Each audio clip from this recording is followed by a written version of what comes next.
Welcome back to the show. Many thanks for staying with us. In less than 80 days, Liberians go to the polls to choose a successor for one of very few female heads of state, Ellen Johnson Sirleaf.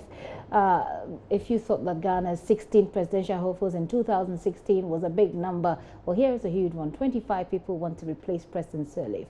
And the country's vice president is one of those, and he has been speaking to JoyNews' Odulia Ntiamwa in a tone that suggests clear tension between him and President Sirleaf. As the country turns 170, Vice President Joseph Boakai says government has not done enough. Mind you, he's a part of the government he's criticizing. So why does he say so? We'll hear from him shortly. But first, Odulia joins me in the studio for a very quick background to this interview. Odulia,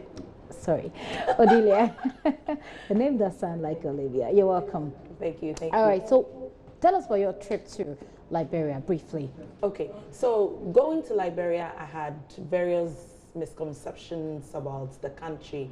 So this is a country that had been ravaged by Ebola, and I was expecting that, well, that was going to be a major setback. I was not really looking out for much development, but I was very surprised. So you have big companies there, you have EcoBank there, you have GN Bank there, that's for Dr. Injom also around. They are picking up as a country when it comes to development. Electricity in the country is very scanty. So far, for rural electrification, that's just 2%.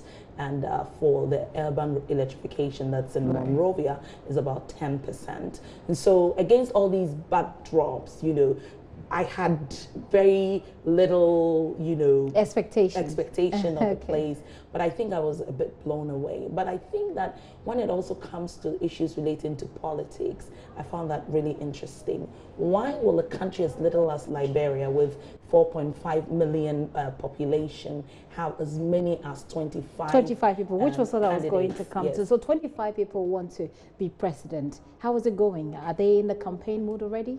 Okay, so the campaign starts at the end of the month. That's the month of July, and it starts feverishly on the 1st of August, and the elections is on the 10th of October. Wow. But the sense that I got from this 25 candidates is that these are huge businessmen in the country that have huge stakes. Okay. People coming from the previous war. So some warlords have also found their way to really vie for the position. And then, you know, there's Vice President Boakai also, you know, vying for the position. Tell us about him and your conversation with him.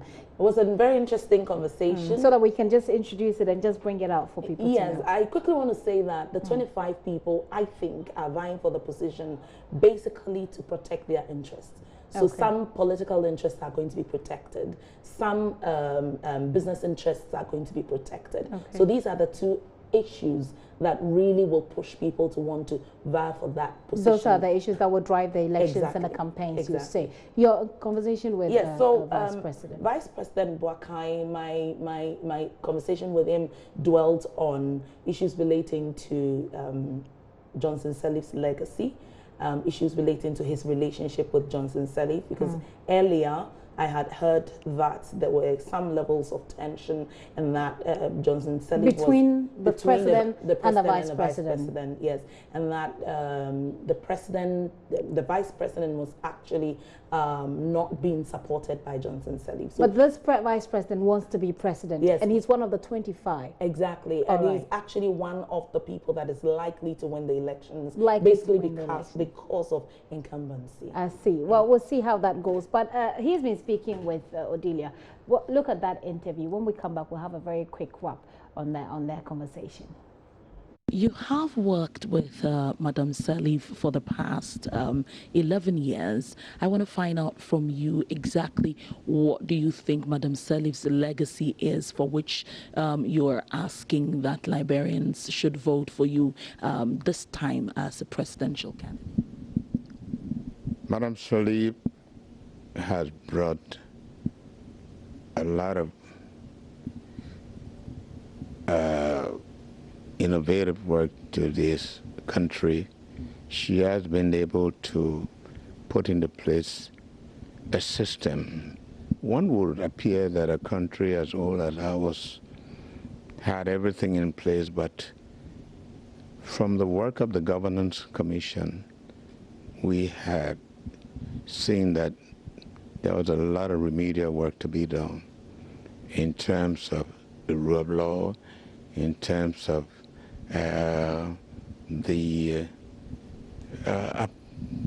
a policy change, in terms of infrastructure, in terms of a system that brings about a control, either in the pay structure. I mean, a system that people never even thought about in this country, as well as reaching out to communities, canvassing this whole country. These are a lot of things that were never thought of in this country. And I think these are things that had opened up this country, as well as the freedom of expression that people are enjoying now and are using even against the government. So it's a legacy that we have to improve upon and also maintain some of the good things that have been done. Now, you're asking for another mandate. Exactly what new are you bringing? You've been with Madam Salif for the past 11 years. Is there anything new you are going to add for which you should be giving another 6 years? I am not asking for the continuation of Madam Salif. I am asking for an opportunity in my own right, as someone who had worked in this country, who have seen governments come and go, and who believe that there are still a lot of things in this country that had not been touched upon, that I know I have the competence to deal with. I get the sense that you have been a vice president that actually has not had much control in as to you didn't really elect or take the ministers, and so you really do not have control over them. So somebody will say that, then why do you want to be president? To have control in order to be able to implement your ideas? Is that it? You just hit the nail on the head. The role in our Constitution, the role of the Vice President is to preside over the Senate without a vote, except where there's a tie. And the other role, which is important, is to assist the President. Now, you assist people. You can take initiative by advising them. But assist doesn't mean you should replace them. You assist them even when they ask you to assist. Like, I get letters here, the president wants for me to represent her there, I go there. Do you have the endorsement of Madam Salif? Does Madam Salif support your candidature? Has she openly done that? And are you happy with events leading up to election in October 10? I'm glad you asked this question.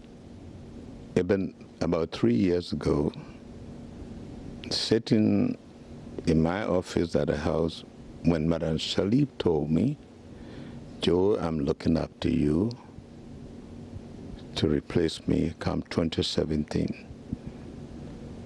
She also did it in the presence of my wife. So I took that as a word from Madam Salif, and since then, Madam Salif had not come to me and told me, Joe, even though I said this, I changed my mind.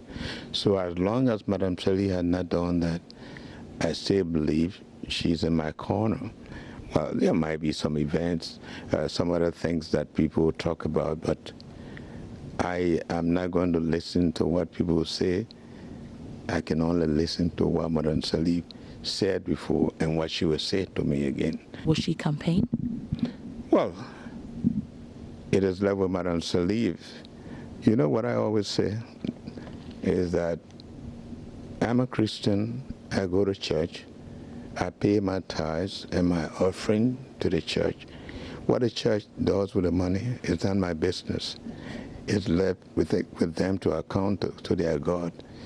My commitment is to Madam Salif as her vice president to do that which I'm supposed to do. How Madam Salif translate that confidence and that respect that I gave to her is left with Madam Salif.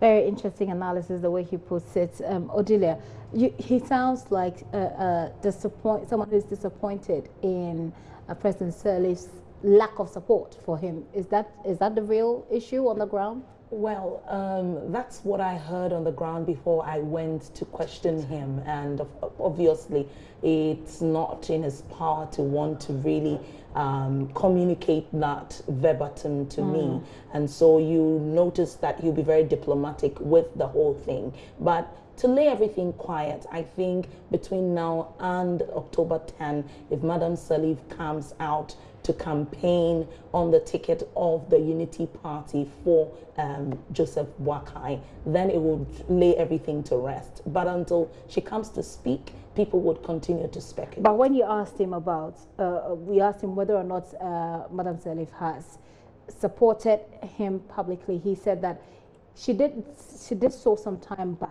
Yes, not even publicly. Not even publicly. You know, in to the him, presence of his wife. But then he sounded like he says she has not gotten back to him to say, I said it, but I've changed my mind. What does that mean? Well, so he's saying that, well, away with all speculations, the woman told me in 2013, that's 4 years ago. Okay. Once she has not come out to say to me again that I have withdrawn my support for you, I do not think that is an issue that we should belabor. I see. But, you know, if it's still speculation out there that the outgoing president puts her support behind an opposition candidate, that's not good. Okay. Because then that tells that between them, they really didn't have a good relationship. Well, why would she start her own? Why would she be part of a party that went into the presidency, and now all of a sudden she's not really very clear about where her allegiance lies? Well, there are a lot of Liberians here in Ghana because of the war, etc.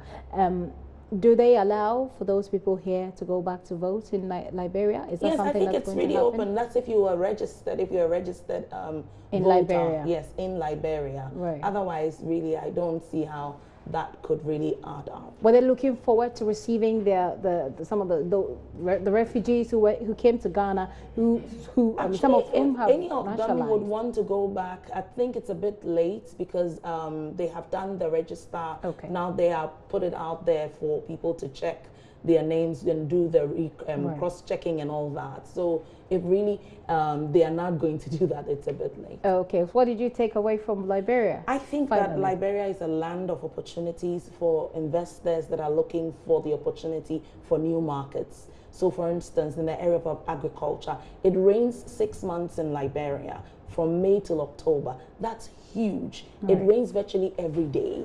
And so if you're looking at rice farming or anything, that's an opportunity. Construction is very little. And so if you're in the construction industry, that's also a big, huge opportunity for you. And then when it comes to energy, it's really in decimal points. And so if people also want to go into renewable energy, even hydro, if you've got the magic wand to get it done, why not? That's a place to go. Well, here in Ghana, we are looking for investors ourselves anyway. Not that. All right. Thank you very much. Odilia Ntiamwa Bwampo has been to Liberia, speaking with the Liberian Vice President, who's looking forward to contest in the upcoming elections in October to be President of Liberia.